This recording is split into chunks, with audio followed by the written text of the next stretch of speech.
Okay, we're going to start. Good morning, everybody. My name is Sara Eisen. I'm an anchor of Closing Bell on CNBC, and I'm very excited to be here this morning to talk about mass data and mass insights, especially because I interview all these people. I have them on my show. They're all CEOs of big companies, and we never talk about this topic on TV. Maybe we should, but it just doesn't get into the earnings and economic discussion. But after doing some prep calls and speaking to these folks, it's clear that this is front and center issue for business and society, and not just for their own businesses, but really to help solve some of the biggest problems that we're all talking about at WEF: geopolitics, economics, climate. We're going to solve it all here in the next 40 minutes. So I'm honored to be here and to welcome our distinguished panel. We've got Francis D'Souza, who's the CEO of Illumina, Laura Alber, who is the CEO of Williams-Sonoma, Antonio Neri, who's the CEO of Hewlett-Packard Enterprise, and Christian Klein, who is the CEO of SAP. So we've covered a lot of industries, and we're going to hear about how you're using data and how we can all use data in a better way. And you know, Antonio, it's a Davos topic, big data, that has been around for a while. But I feel like it was always this pie in the sky, future opportunity, the promise of data. It's going to solve all our problems. We're there. Yeah. You're using the data. So are we going to fix it all? We try, yeah. But we need to go further and faster. So that's the point. So good morning, everyone. So if you think about the journey we are on, I mean, the topic here at Davos has been consistent digital transformation. The digital transformation at the core is basically making the enterprise and the society way more efficient and more inclusive. But when you think about that, we live in a digital economy. We are creating an enormous amount of data. I think the decade of the 2010 to the 2020 has been a decade of the information era. Through that journey, to that transformation, we created an enormous amount of data. I think if you think about the extrapolation of that data and other challenges with sustainability, think about carbon footprint. I think about carbon footprint to host this data. But the data can be also used to solve the carbon footprint.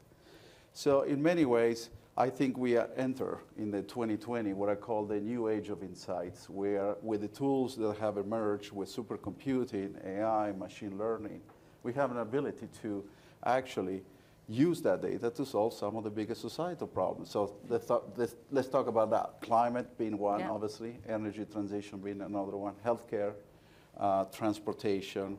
So there is a lot of societal problems we can tackle now with the tools we never had before.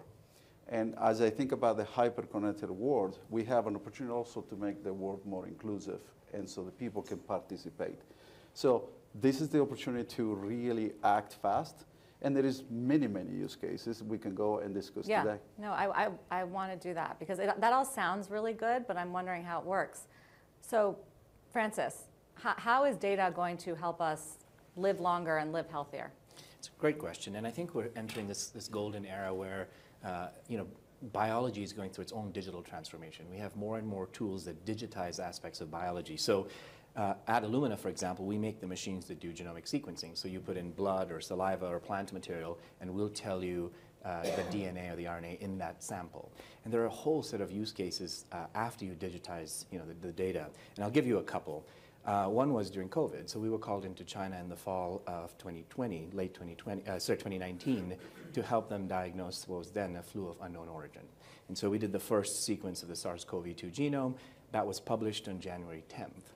And around the world, what happened was a couple of companies, so Moderna in Cambridge and BioNTech in Germany, took that data and started working on their vaccine. Now, what's interesting is that Moderna, for example, has never had the live virus on their site.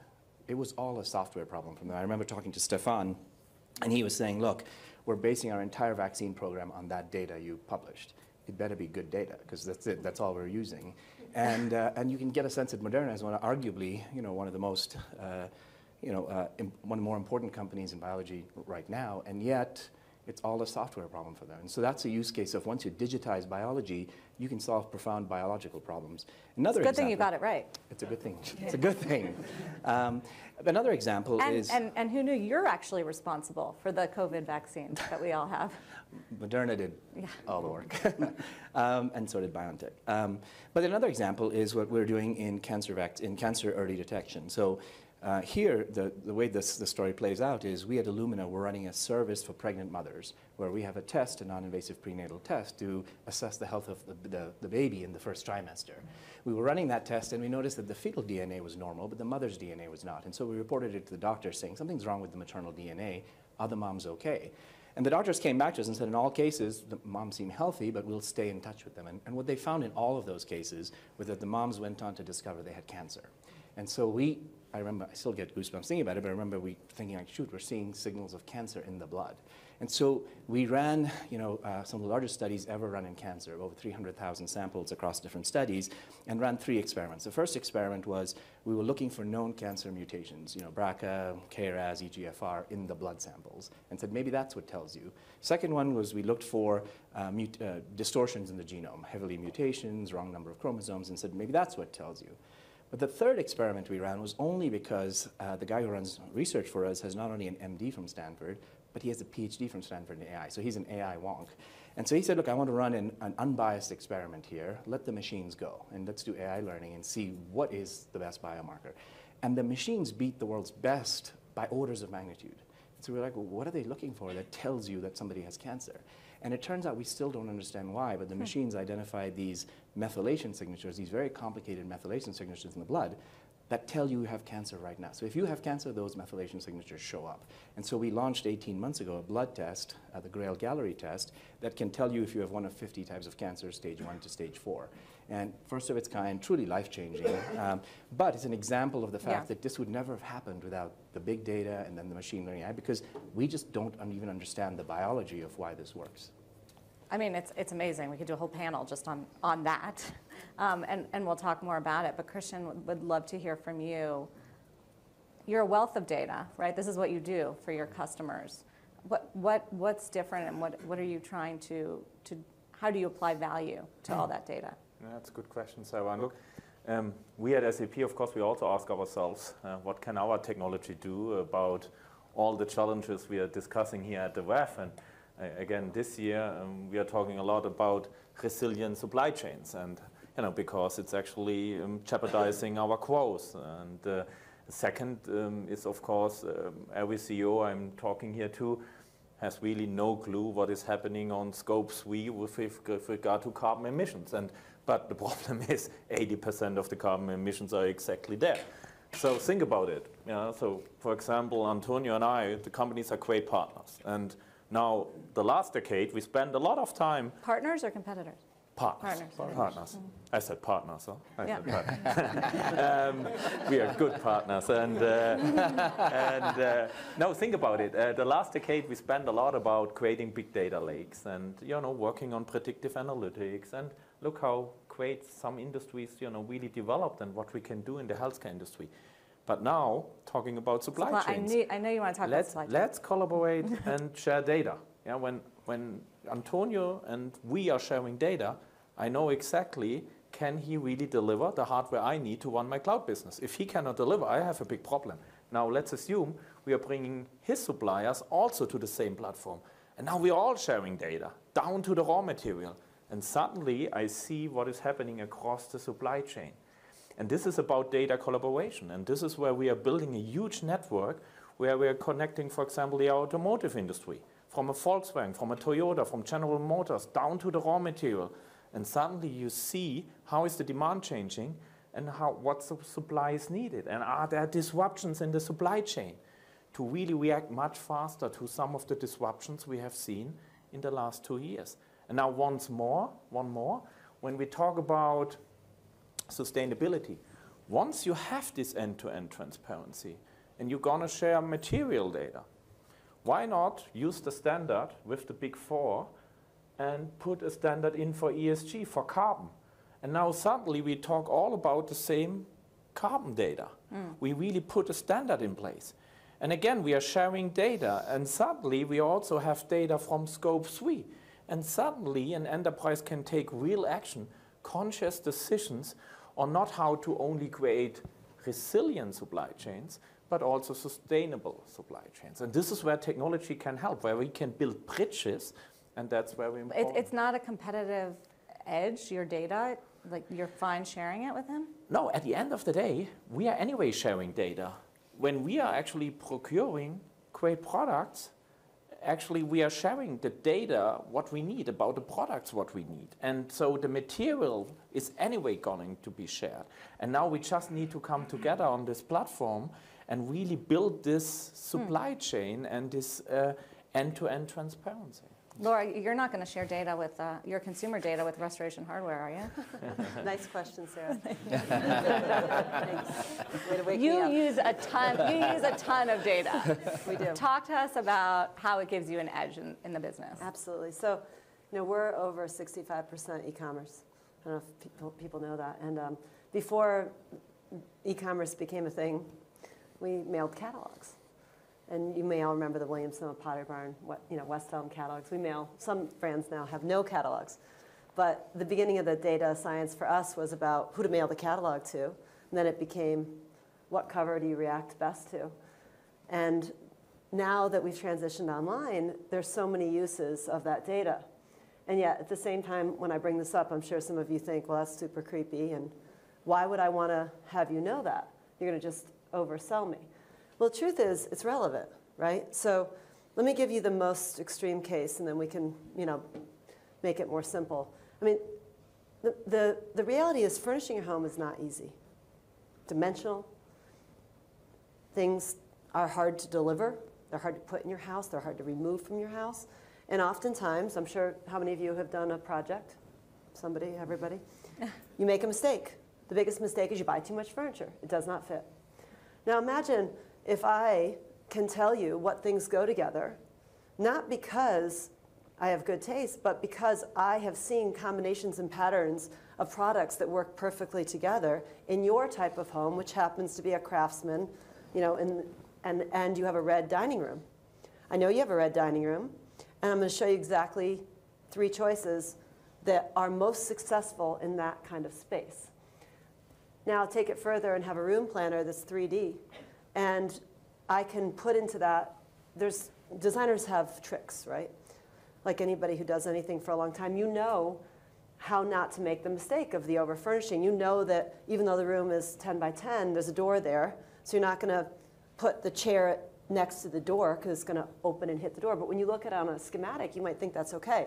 So how do you take an online tool, a room planner, and show, danger, danger, don't put, the furniture doesn't fit because of the door or the window or this or that.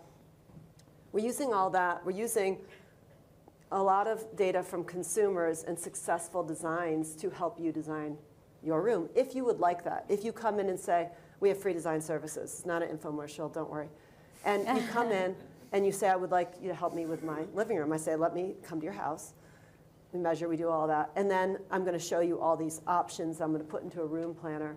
And I am going to use some of this data based on what others have used. That's the most extreme case. The simpler thing is just simple emails. You've opted in. We have first-party data. I mean, the challenge of the third-party data we have solved because we have, our own loyalty program, our own credit card. But if you're a baker, you might not cook savory. You just want baking stuff. And so why should I send you all these emails about something you're not interested in? It's annoying, but it's actually quite interesting to get an email on something you're interested in, right? I'm fascinated by what you do. I'd rather talk about what you do. And I want all the information on that test. I want everything. Like I actually took the test and I got my results, but I don't have enough info. But that's an opt-in. Mm-hmm. So if I want information about how to cook soufflés and I'm going to master that, I don't get those emails. Please, please tell me. So that's how we think about it, because my job is to serve the consumer. But there is a line, right? I mean, in terms of, it is a little creepy when, and I'm not singling you out, but retailers know, like that I recently had a baby, and so they're soliciting me on baby bottles, or. There is a fine line, and I guess it works, yeah. but there's a little bit of an invasion feeling. So how do you deal with that? You have to make your own rules about those things. If you want to come on and sign up and register with us, that's one thing. But we are very careful not to use this extra data that you can get outside. We do new mover. Well, that seems like a pretty benign thing.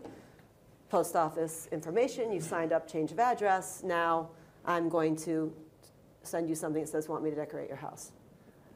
less creepy than the baby. Sure. Judgment on my part, right? But consumers also give us a lot of feedback. So we try to do what they want and not just optimize for sales. Francis, I mean, it's an issue for you too, right, with healthcare, very personal data. And I was curious when you used the China example. First of all, are they sharing data with you now on their current wave? So the way it works is our customers keep the data on their site. So they buy machines from us, and then they store the data themselves. So we don't actually have access to our customers' data. They can store it on their own site. But wouldn't it be useful if you did? Because then you could make your technology better? There are actual service providers. Like JustAid, for example, has emerged as one of the heroes of the pandemic. What it is it's a website basically that's run by a very small team where everybody around the world, I think over 200 countries and territories, have uploaded genomes. And so, I mean, we donate a lot of sequencers through countries in Africa and Southeast Asia to give countries the capability to do sequencing of the genomes.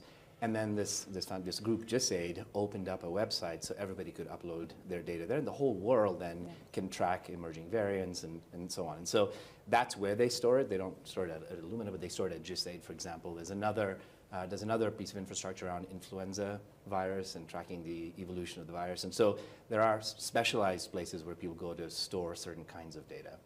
But we don't know, like, if there are variants coming out of China now. Is anyone sequencing that? You'd have to look in JustAid to see what's published. So we don't get to see that data. It's in the JustAid data that's published, publicly for everyone to see. Yeah, I mean, kind of Antonio gets into this question, right, of data sharing is good, right? Yeah, is it? I actually don't think about data sharing. I think about sharing insights. Data is proprietary, is yours, personal. Right. Obviously, there is all sorts of data. Laura talked about the data that she uses. Christian talked about data more in the transaction supply chain business. He talked about healthcare type of data and so forth. I mean, if you think about what Francis talked about, and we actually help a lot of companies accelerate the genome research because in the end you need supercomputer capacity and you need sustainable supercomputer capacity.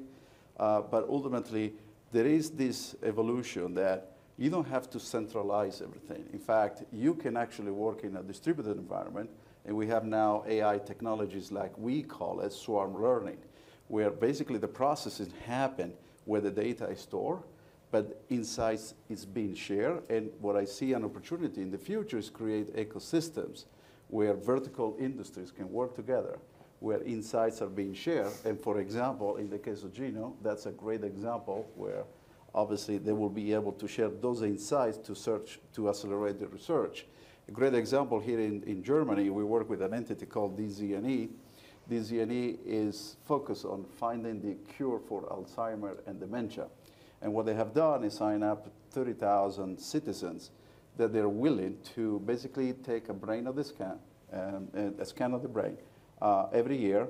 And then we are helping them through these swarm learning technologies and AI technologies, basically map the brain neurons so that we can pinpoint the proteins that are needed to solve that problem. And in fact, by 2027, we'll be able to do that. So that's a great example of applying sustainable supercomputing distributed capacity.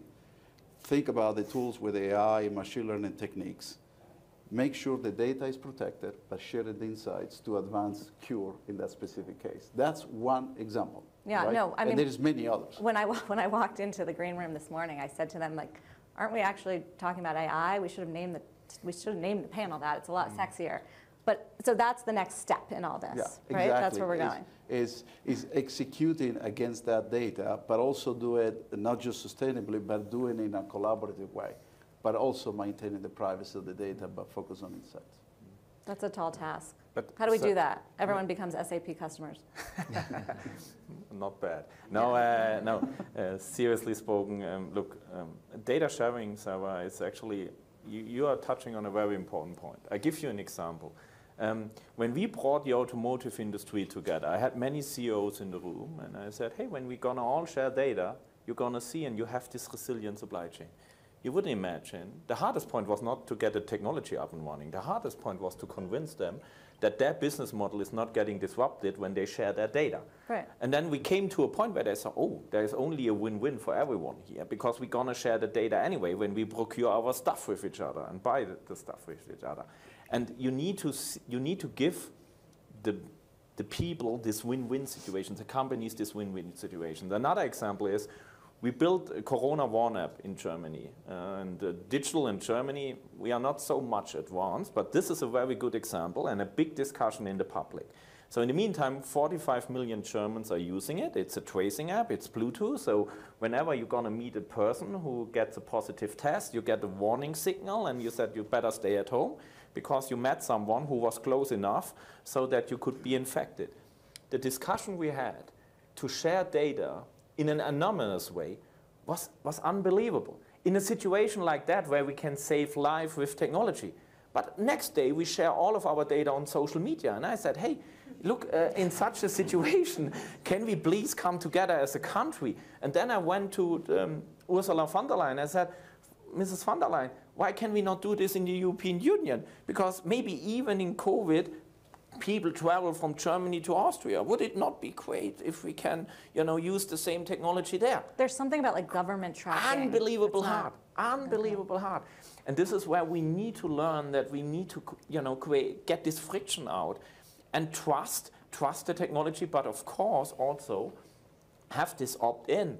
Everyone, can decide, if she or he wants to participate, but let's get this friction out and let the data flow, and then still everyone, of course, on the consumer side can decide and opt in and opt out. Let me add a different approach we're trying to. Instead of sharing data, in some use cases, we're allowing customers to share the question, and I'll give you where that's helpful. One of the places people use our machines are in children's hospitals for babies in the NICU that have genetic diseases. And they'll do a whole genome sequence to diagnose the child.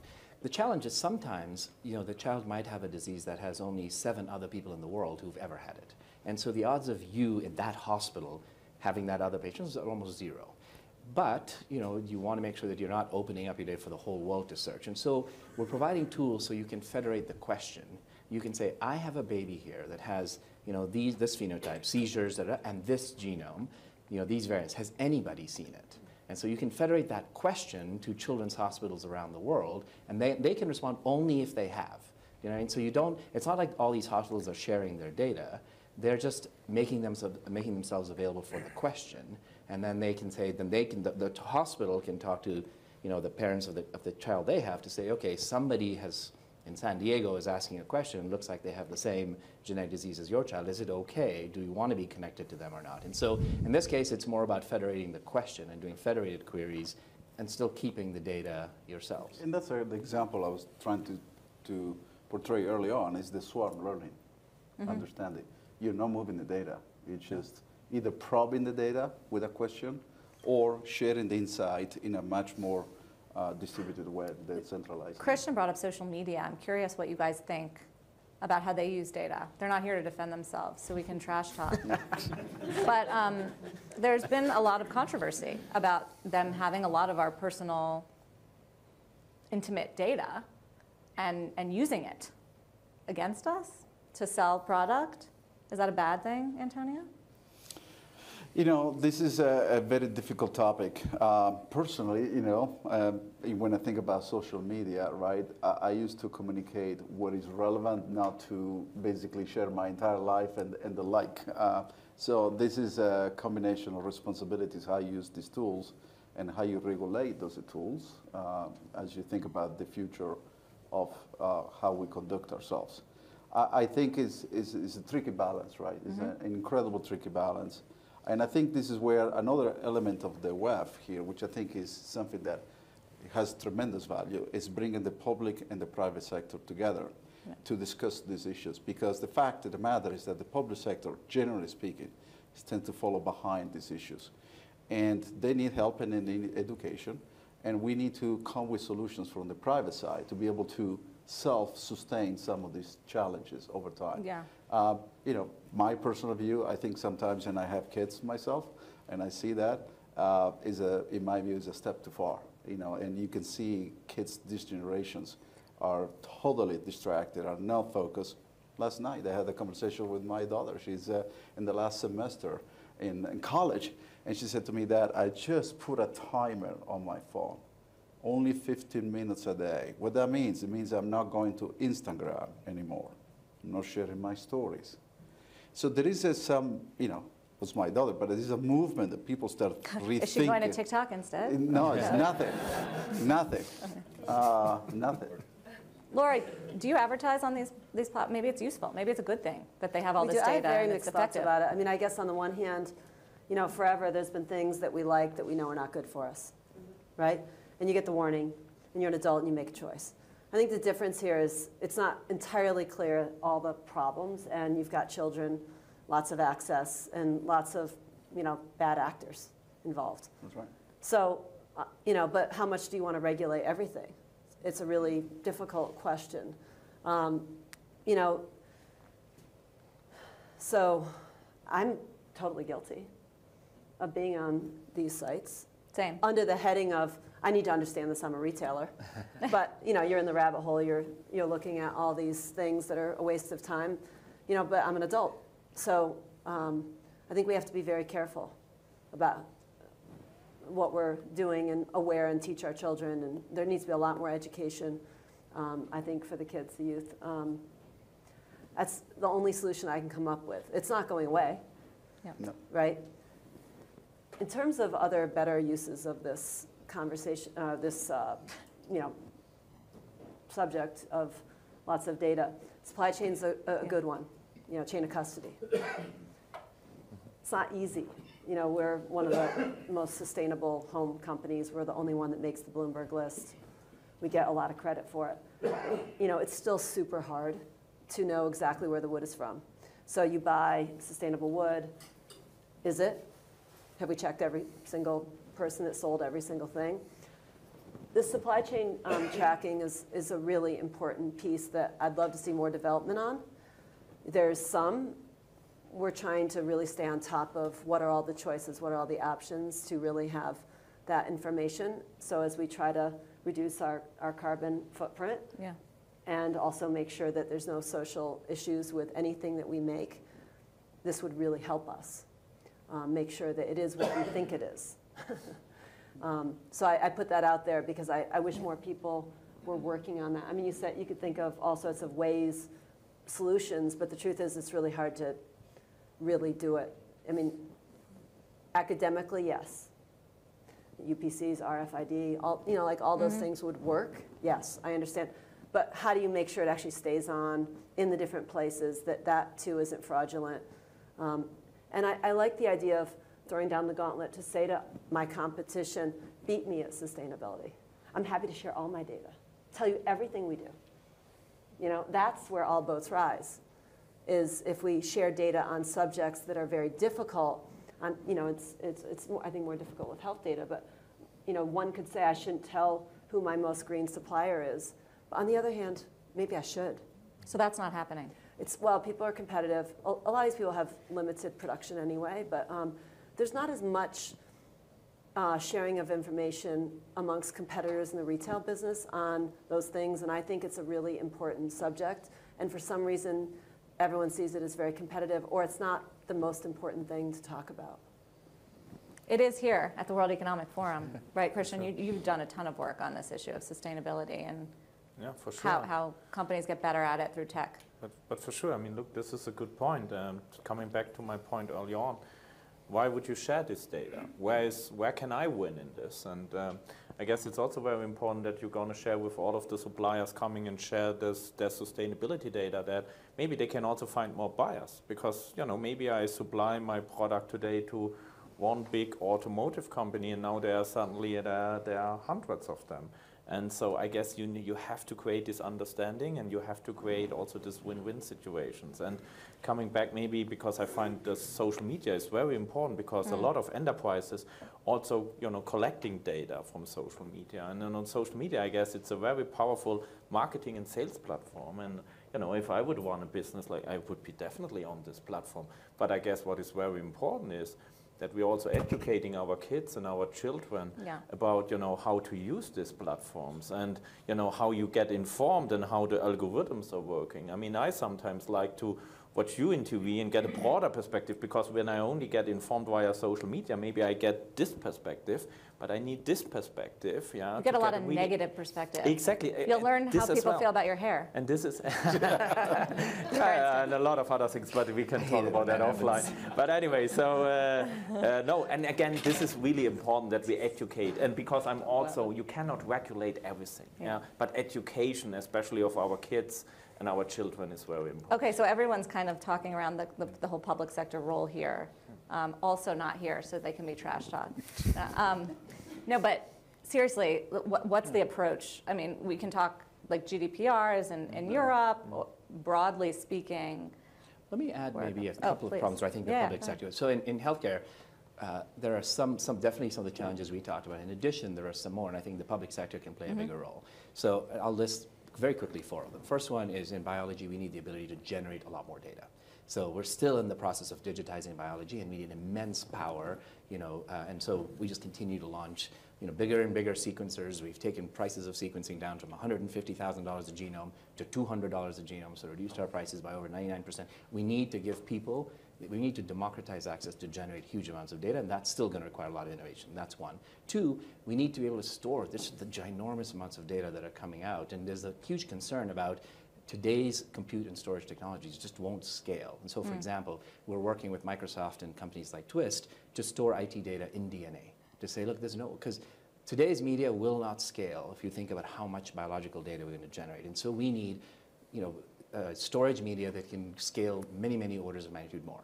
There are a couple of other areas that public sector can play a bigger role. One is in equity, and I'll give you a specific example. Today, most of the genomic data in the world is Caucasian data.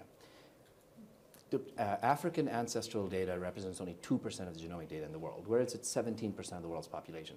That is a giant problem, because that's the data sets that are being used to create diagnostics, therapeutics. What that means is we are at the risk of institutionalizing racism for decades in the medicines we create, in the diagnostics we create. And so we need the public sector involvement to create population sequencing programs that generate more diverse data. So programs like All of Us in the US or Singapore's PRECISE program are very, very important. So we need more equity in the data, and that's urgent. That's on the government to do? Yeah, because not you guys? The government generates the program. So the way we got the data is the government does population programs and generates the data sets.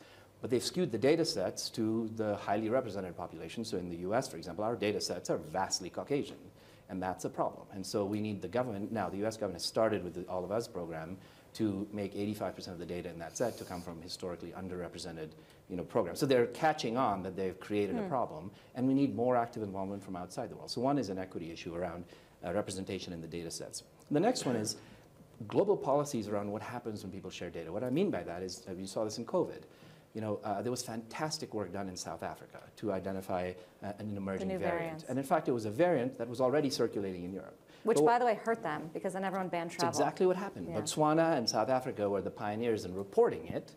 And what happened is the US, Europe, all slapped on travel bans right before Christmas, right before the peak tourism season, and really hurt those economies. Yeah. And so we need to flip our thing to say we need the public sector to create policies that encourage, not disincent, sharing. When somebody reports something like that, instead of punishing them, we should have a surge in funding to say, hey, you guys need help, or a surge in vaccines, or a surge in diagnostic tools. We need to change the mindset that says we're going to punish people who share data, and we need to encourage them. What they need at that point is not punishment, they need help. And so there's public sector work around policy, there's public sector work around representation, and then there's technology work around generate more data and be able to store that data. Antonio, what else do we need the government to do here? Again, I agree with Francis. It's been more on the positive enforcement versus the negative constraint, I would say, right? I mean, if you take another example, transportation, as we go forward with electrification and autonomous driving, one of the challenges we're going to have is how we drive safety. And infrastructure, weather, sharing information is going to be critical. But there's also opportunity to create business models out of that. So, for example, we know everybody's going to develop their own proprietary system to basically drive autonomous cars.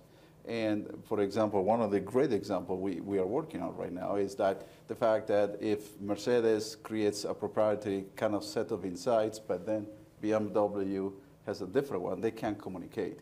However, we can use technologies like blockchain to commercialize that insight and share it. Sara is ahead of me and said, listen, Antonio, you're behind. There is going to be a black eyes. Be careful.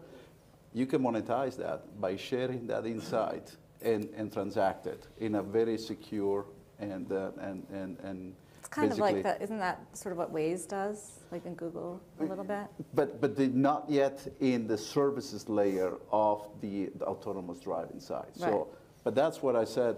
There will be other services that the government will have to provide and facilitate with regulatory kind of approach.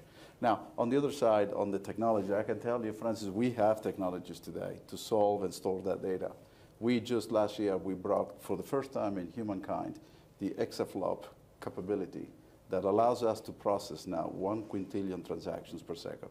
So think about it, what used to take before weeks and months to maybe years to find a vaccine, now we can do it potentially in days. So how we use this technology in the broader ecosystem to solve some of these challenges with the government. Yes, but the government on technology, so I don't know, a week ago, the FAA systems went out or something happened where 10,000 flights were canceled because the FAA just couldn't figure it out. So they don't even have, why can't you give them the data to work that out? We can, but it's unbelievably complex. And in Europe, a tech company, a startup, definitely doesn't have equal opportunities when you work on AI like you create a startup in the United States, because we have something like, we call it the Datenschutzgrundverordnung, like the data security. It's extremely complex thing. But at the end, you cannot train your algorithms as you could if you would create your startup in the United States. And we need global because of regulation. Regulation. This is why we need global policies. And these global policies should also consider, of course, equal opportunities, but also diversity, that not one or the other community is getting disadvantaged. And there we need to get, to come together. But we don't even come to this point in Europe. Why doesn't Europe want to foster because the European Union is not one union when it comes to digital transformation. I mean, every country makes their own sovereign cloud. When I talked to President Macron, to President Scholz, I said, why do we need two? One in Paris and one in France. Do one, it's better. It's more cost effective, it's better, the data flows, and we come to one regulation. It's better for everyone here around the table. Maybe I would even make more money, but at the end of the day, it just makes no sense. And this is where we need to also ask the public sector to create more of these global policies, especially in the world where everyone moves a little bit backwards on globalization. But it's interesting because it seems from the outside that the U.S. doesn't have any data protections or privacy or regulations around this, and that Europe does, and that's thought of as a good thing. But is that a bad thing? Look, at the end, our customers really value, and we have technology for that, exactly to, first of all, they want to understand, also the clients in the U.S., where do we store our data, where to locate. Consumers want to opt in and opt out. This is very important. But again, definitely we have higher regulations in Europe, that's true. And, a common standard, Sara, absolutely would be absolutely important and would make things easier for consumers, for enterprises, and as well also for the public sector. Laura, this affects you, right? We've actually, I feel like we talked about it maybe earlier in the week, the data, the fact that companies are going at it, like Apple, regulating it themselves, that governments are going at it. How does this impact you, and what are your thoughts about what kind of regulations we've seen or should see? Mm-hmm. I think the big change was the cookieless situation, and how do you there's a lot of people who consult about what to do. If you have the customer relationship yourself, it's a lot easier, and that's what we've been building for years. And because we have stores too, there's a lot more trust versus just a new brand that you don't know. But the loyalty programs, the opt-ins on our site help us. And then there's what you can do, and there's then what we choose to do. And so our operating principle is to really help the customer make a better decision. And the best day is when you buy great stuff. When you're looking and you're going shopping for clothing, it's a failure if you come out with nothing, right? How great is it if you need something to be able to buy something that you love? And so, it may sound shallow, but on the other hand, it's really a big part of what we all do.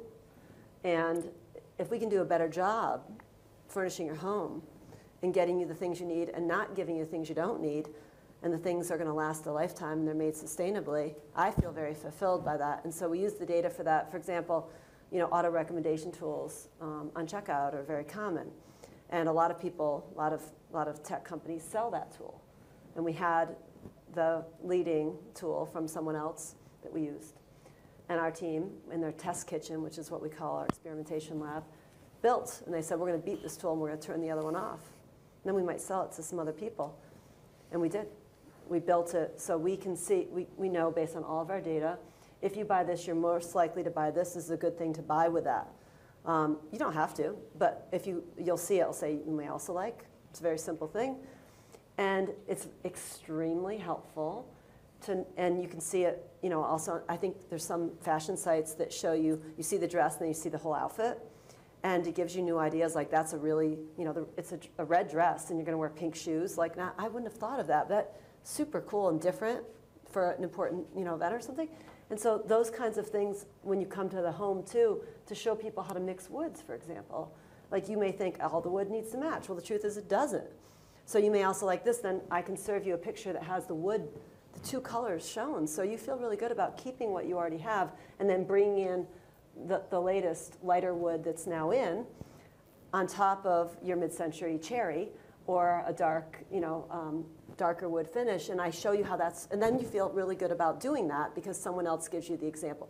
And it's really, those are the types of things that I get excited that we're working on, that I can feel really good about, and it's because we're experts in what we do, and we have trust with our consumers. That's what we strive to do. I always click on the you may also likes, like across the board.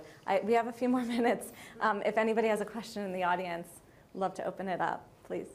Yeah, I want to ask you about public disclosure of carbon emissions. So Buck Hill, we're venture capitalists and invest in software for measuring supply chains. And last year, I thought came away with optimism that companies were happy that regulations were telling them how to do it and eliminating the confusion.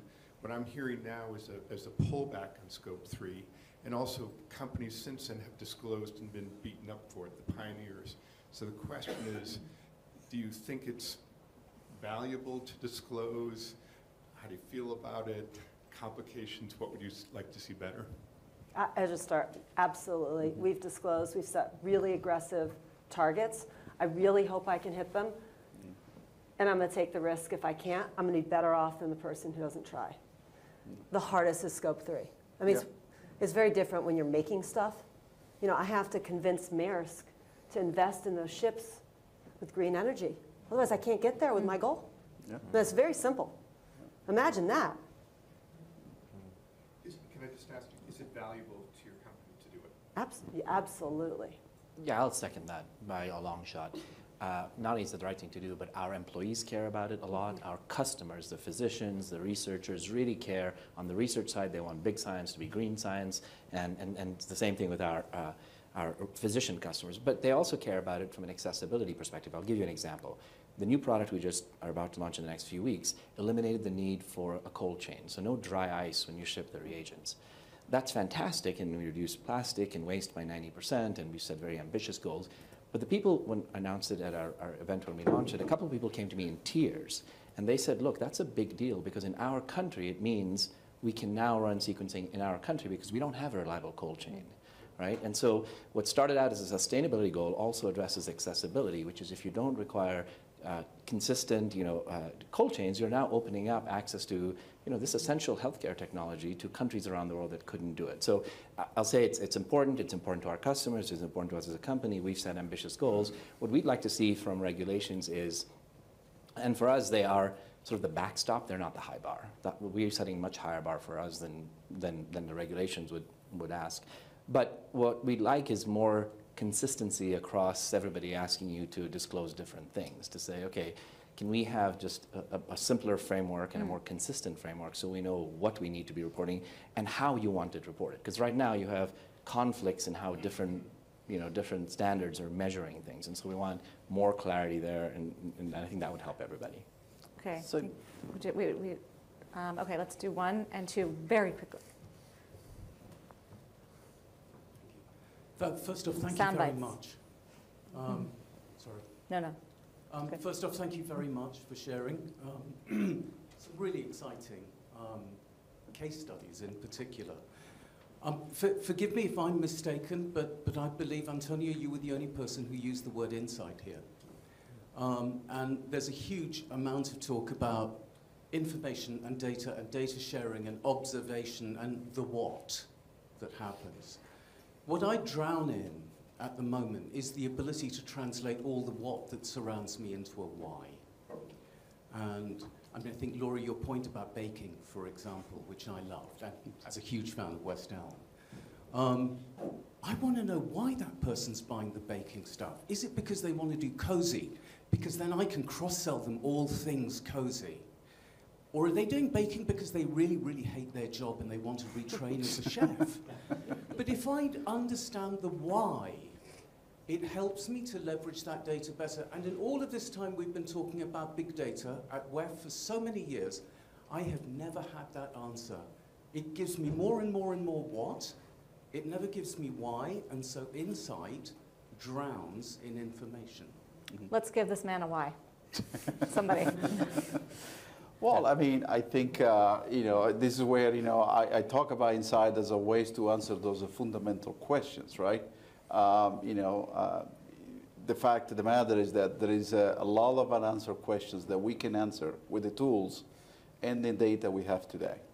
And to me, it's like, yes, I agree with Francis, we need more data. The fact of the matter is we need more insights, no more data at this point in time. And I think if you think about just inertia, if you think about just the next 2 to 3 years, we're going to generate more data in the next 2 to 3 years than the last 2,000 years. Okay?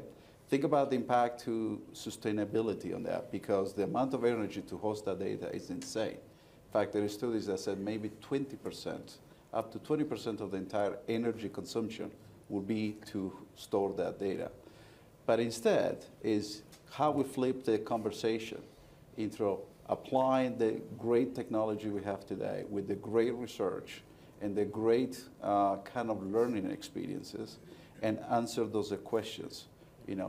Obviously we want to answer the climate question. We want to answer genomic questions. We want to answer other things.